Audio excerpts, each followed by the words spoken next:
Olá, pessoal! Vamos para mais um vídeo de resolução de questões de educação física. Todas as questões são da banca COSEAC. Eu sou a professora Mônica Miller e a partir de agora nós vamos resolver essas questõezinhas. Questão número 1. Essas questões, gente, só para adiantar, elas são um pouquinho diferentes das que a gente costuma resolver, porque elas dependem de interpretação de texto. Vamos lá. Questão 1. Ao estabelecerem lente analítica sobre a determinação social da atividade física, então a gente está falando sobre o que? Determinação social da atividade física. Palma, Paiva e Araújo, 2022, problematizaram as taxas de sedentarismo e os discursos a elas conectados. Consequentemente, mirando o contexto brasileiro de 2022, essa é uma questão de 2023, tá? Os autores listam aspectos a serem considerados. Pensar a saúde ou a prática de atividades físicas no Brasil de hoje, nesse sentido, requer compreender a sistemática perda de direitos, o desmonte nos serviços públicos, como no caso do Sistema Único de Saúde, as condições sociopolítica-econômicas vigentes. Em suma, Palma, Paiva e Araújo, 2022, refletem que o tratamento das relações entre saúde e atividade física demanda reflexão sobre. Eita, Mônica, eu não entendi nada. O que será que essa questão está querendo dizer? Então a gente volta lá calmamente na hora da prova, volta no enunciado e vai lá. Bom, eles estão falando de determinação social da atividade física, problematizando as taxas do sedentarismo, e a gente está falando que pensar a saúde ou a prática de atividades físicas no Brasil de hoje requer compreender a sistemática perda de direitos, o desmonte dos serviços públicos, né, do SUS, as condições sociopolítico-econômicas. Como assim o desmonte, gente? Não está funcionando, né? E as condições sociopolítico-econômicas vigentes, então as condições aí da nossa sociedade, né, da nossa política, da economia, da renda per capita, do quanto o povo ganha aí com o trabalho, de salários, né, baixos salários. Então, é sobre isso que esse texto está falando. Só que a gente está relacionando a saúde e a atividade física.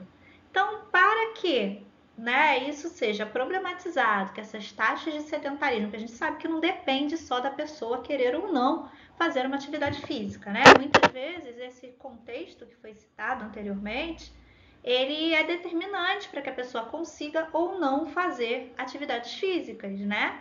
O atendimento que elas têm no sistema público. Então tem, né, sua condição econômica, não é só querer entrar numa academia, que a pessoa nem sempre tem dinheiro para pagar uma academia, teria que ser uma academia popular, né? Então vamos seguir para a gente saber o que essa questão, enfim, né, quer da gente. Então tá lá, gente. Em suma, Palma, Paiva e Araújo defendem que o tratamento das relações entre saúde e atividade física demanda reflexão sobre: letra A. As determinações fisiológicas e catabólicas em espectro populacional. É disso que o nosso texto está falando. B. Os acordos previstos no Tratado de Miron, assinado em Berlim no ano de 2013. C. As conjunturas sociais, econômicas, culturais e políticas. D. Os métodos de treinamento desportivo em voga nas academias de condicionamento. Então, aqui está trocado, tá? Nas condicionamento academias de, nas academias de condicionamento. E as esferas previstas na crítica social dos conteúdos.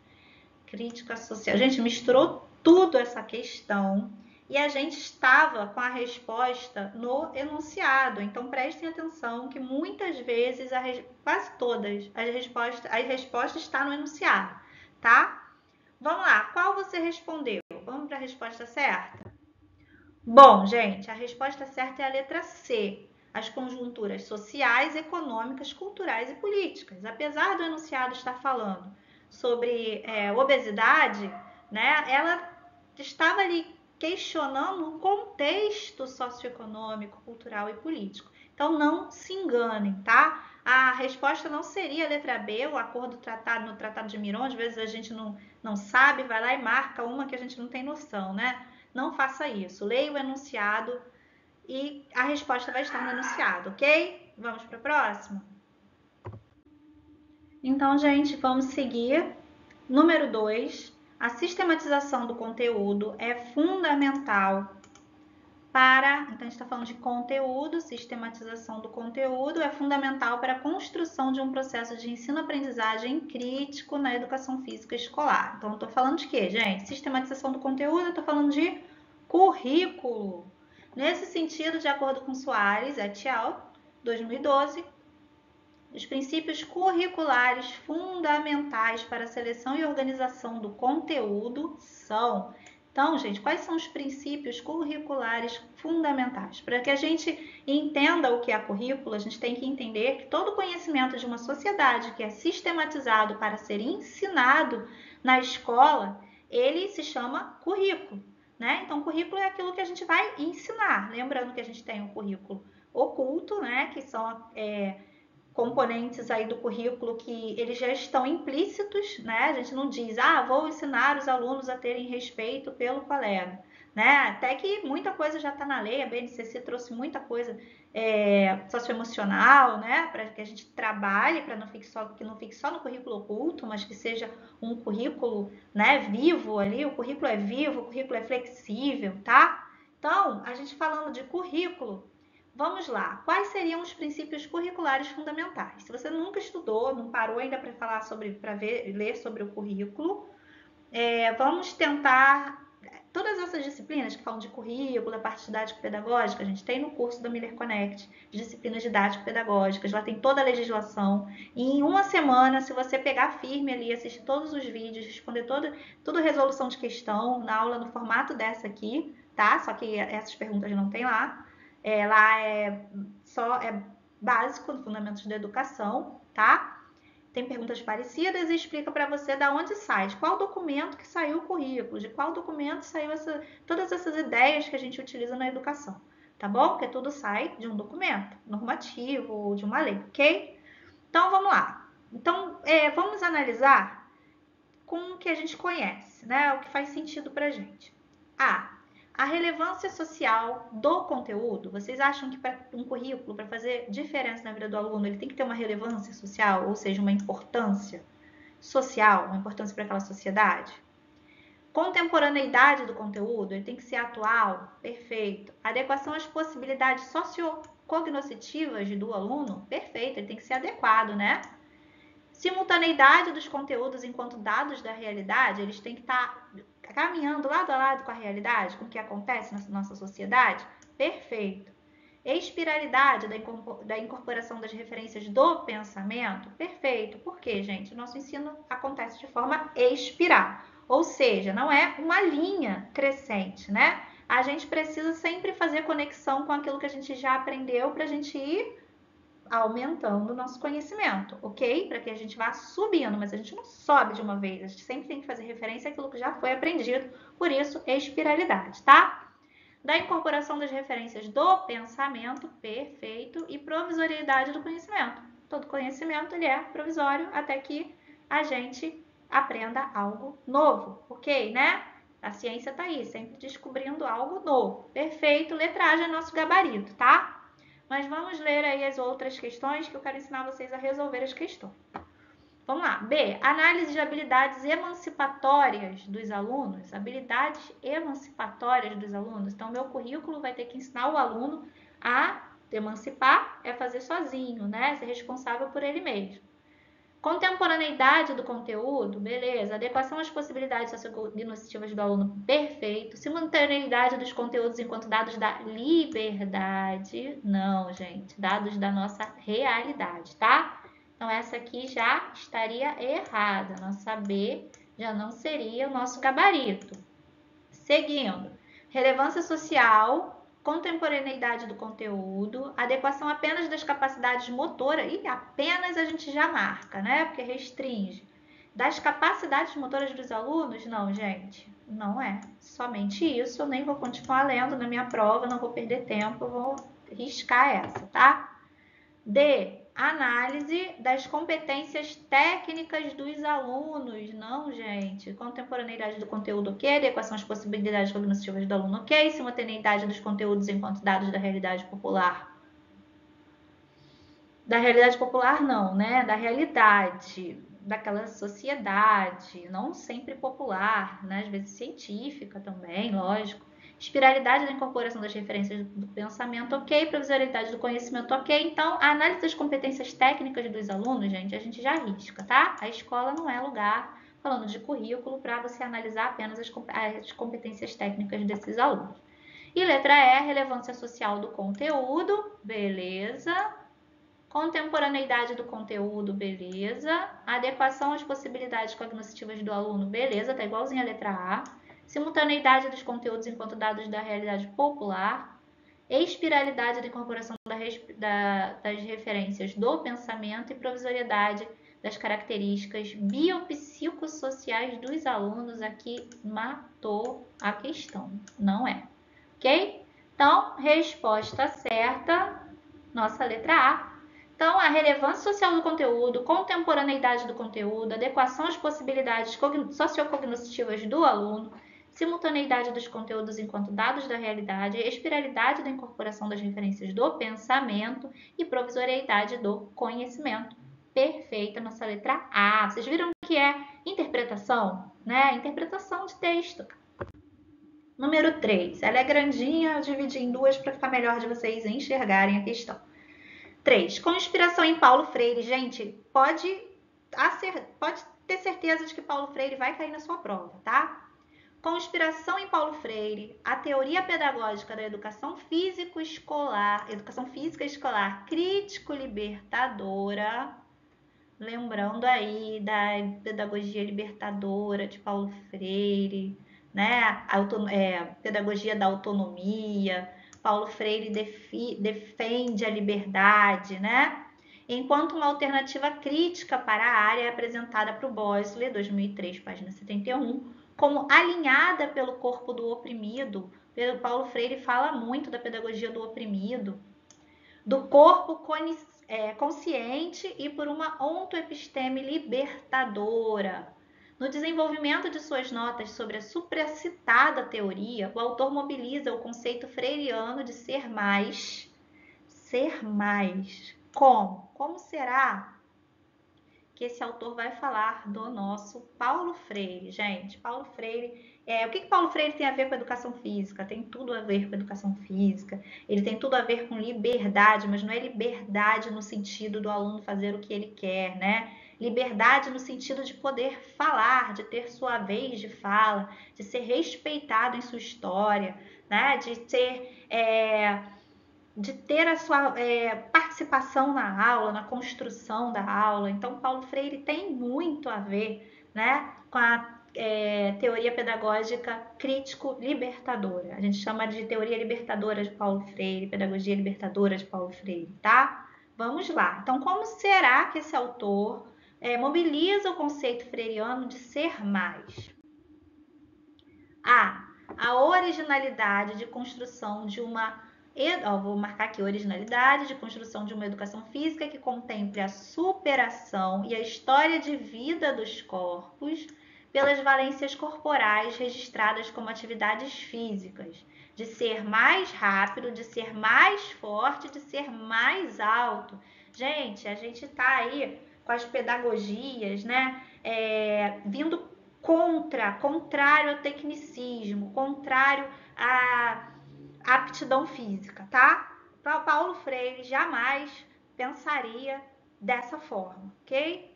B. A possibilidade de construção de uma educação física que contemple a historicidade e a história de vida dos corpos pelas práticas corporais representadas com as experiências existenciais de ser no mundo e não de estar do corpo dos oprimidos. Opa, não entendi muita coisa dessa questão, vamos para a próxima. Eu tô lendo como se estivesse fazendo a prova, tá, gente?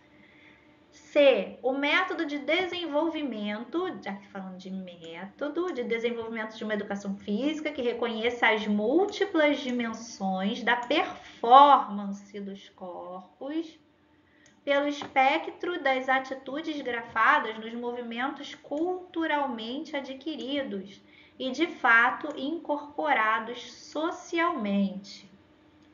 D. O imperativo de construção de uma educação física que aponte para os corpos plurais, pelas vivências estéticas manifestadas com os movimentos libertários. Gente, libertadores e libertários são diferentes, vamos prestar atenção. De ser quem empreende e não de estar no mercado, do corpo dos indolentes. Essa questão, né, a gente já seria uma que a gente já eliminaria, né? A possibilidade de desenvolvimento de uma cultura de movimento que expresse a liberdade e a animação dos corpos pelas atividades físicas individuais e coletivas, representadas com as experiências associativas de vivenciar o esporte e não apenas consumi-lo. E aí, gente, o que tem mais a ver com a pedagogia freiriana, que influenciou, lógico, a nossa educação física, né? A pedagogia libertadora de Paulo Freire. Vamos seguir. Gente, a resposta certa é a letra B. A possibilidade de construção de uma educação física que contemple a historicidade e a história de vida dos corpos, pelas práticas corporais representadas com as experiências existenciais de ser no mundo e não de estar do corpo dos oprimidos. Os oprimidos aí são as pessoas que não têm vez, que não têm voz, que não têm condições sociais e socioeconômicas, né? Então, ele é no mundo e não apenas está no mundo. Então, esse corpo, ele precisa de uma educação física que vai levar em consideração a sua historicidade, sua história de vida. Né? Então, através do quê? Das práticas corporais representadas com as experiências existenciais. Eu existo, né? Eu sou alguém. Eu não apenas estou nesse mundo. Do corpo dos oprimidos. Então, a gente tem a Pedagogia dos Oprimidos, né? Do Paulo Freire também, uma obra dele. E esse autor vai falar sobre isso, ok? Ah, por que não pode ser a letra A? Vamos ver. Ele fala aqui de valências corporais na letra A, registradas como atividades físicas de ser mais rápido, mais forte e mais alto. Enquanto eu li a questão, já falei para vocês que não podia ser essa, né? A letra B, gente, o método de desenvolvimento de uma educação física que reconheça as múltiplas dimensões da performance dos corpos, tá? Então, essa performance, essas múltiplas dimensões de performance dos corpos não cabe aqui, né? Pelo espectro das atitudes grafadas nos movimentos culturalmente adquiridos. Então, o que acontece aqui, gente? Não tem uma liberdade nisso aqui, né? E Paulo Freire pega a liberdade. Fato incorporado, de fato incorporados socialmente. Não, tá? D. O imperativo de construção de uma educação física que aponte para os corpos plurais. Opa, corpos plurais a gente até pensaria, né? Plural, diferente. Pelas vivências estéticas manifestadas com os movimentos libertários. Não. Libertário é diferente de libertador. Tá? Libertário, na verdade, tem muitas questões diferentes. De ser quem empreende, de não estar no mercado, no corpo dos indolentes. Gente, a gente já eliminou essa na leitura, né? E a última, ela fala lá de vivenciar o esporte, não apenas consumi-lo, mas lá no início ele fala de animação dos corpos, pelas atividades individuais e coletivas, fala da possibilidade de uma cultura de movimento que expresse a liberdade e a animação dos corpos. Não tem nada a ver, tá bom? Então, letra B é a resposta correta. 4.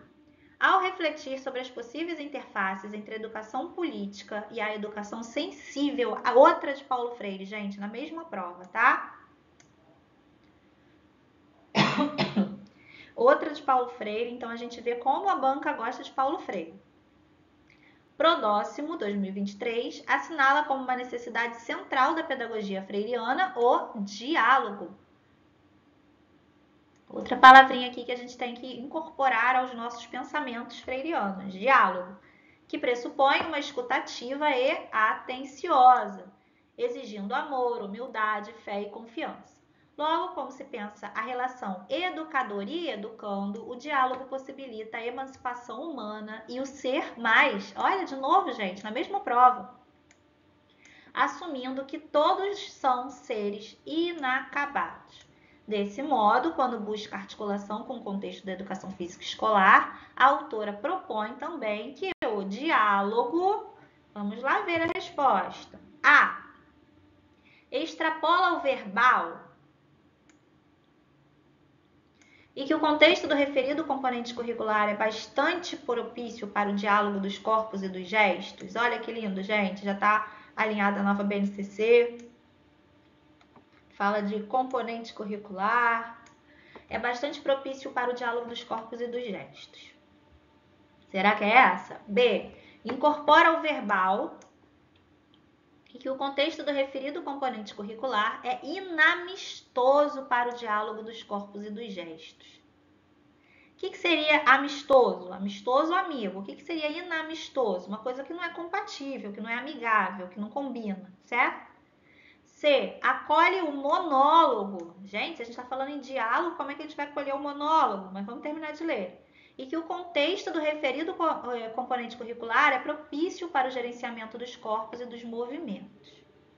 D. Incorpora o não verbal e que o contexto do referido componente curricular é desfavorável para o diálogo dos corpos e dos movimentos.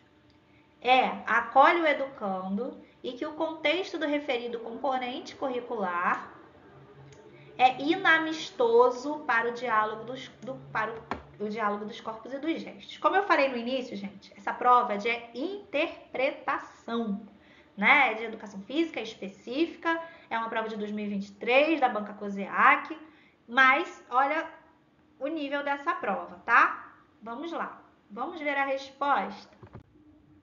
Bom, gente, a letra A, né, a gente conseguiu perceber bem nessa questão que a letra A estava correta. Ela extrapola o verbal, gente, não é só verbal, a gente também faz aí o não verbal, né, o corpo em movimento, ele fala, é uma linguagem, tanto que a educação física ela está inserida no campo das linguagens na BNCC, porque o corpo, o movimento é uma linguagem, né? A gente se movimenta com o corpo, vocês não estão vendo, porque estão vendo só meu rostinho aqui, mas eu estou me movimentando o tempo inteiro, né? A gente fala com as mãos, o corpo fala, né? Então extrapola o verbal, ok? E que o contexto do referido componente curricular é bastante propício, perfeito para o diálogo dos corpos e dos gestos. Letra A, nossa resposta certa. Vamos para a quinta questão e última desse vídeo.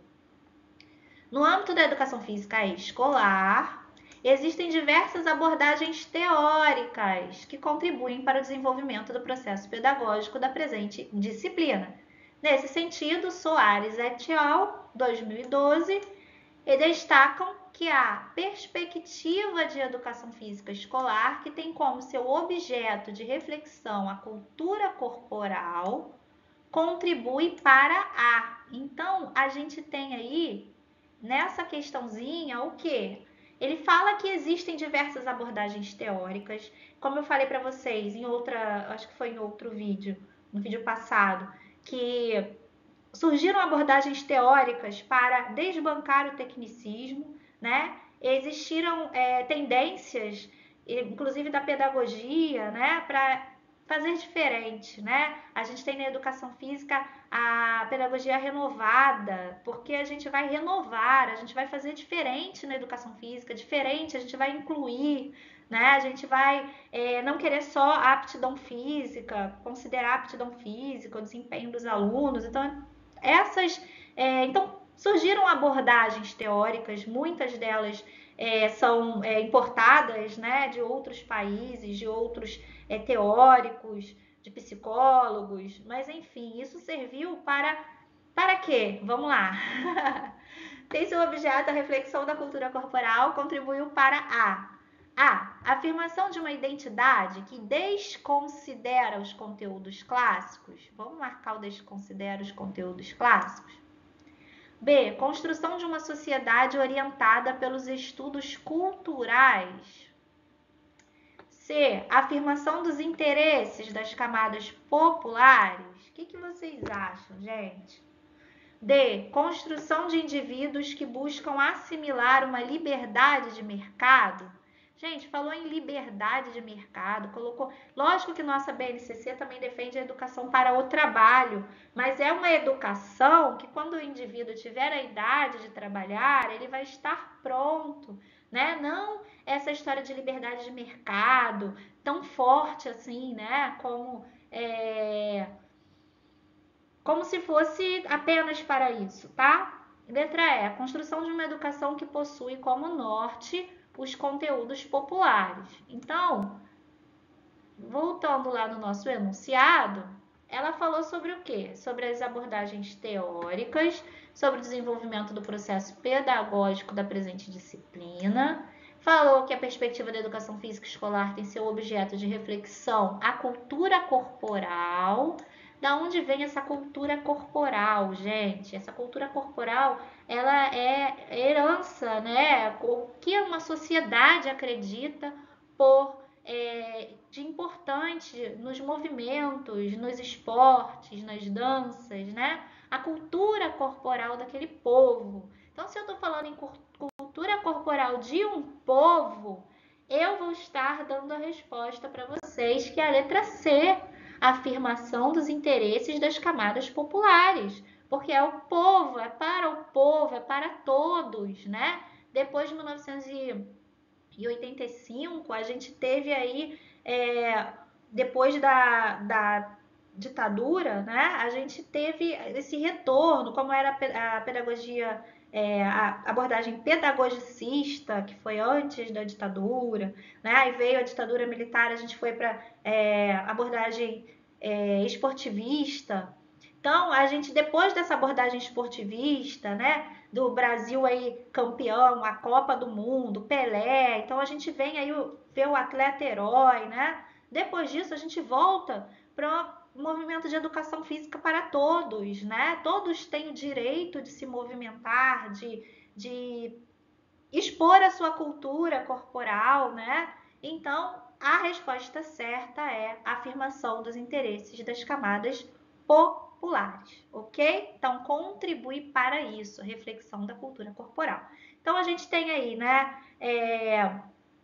bastante conteúdo, né? E mostrando para vocês como vocês devem pensar ao resolver a prova. Pode ser que eu nunca tenha lido sobre isso, mas o que eu sei sobre isso, né? É o momento da gente refletir. Se a gente não estudou, a hora da prova é o momento da gente refletir para conseguir responder a questão mais coerente, pelo menos, tá? Então vamos encerrar esse vídeo. Até a próxima, até o próximo vídeo. Estudem. Depois a gente vai trazer mais questões. Até lá. Tchau, tchau.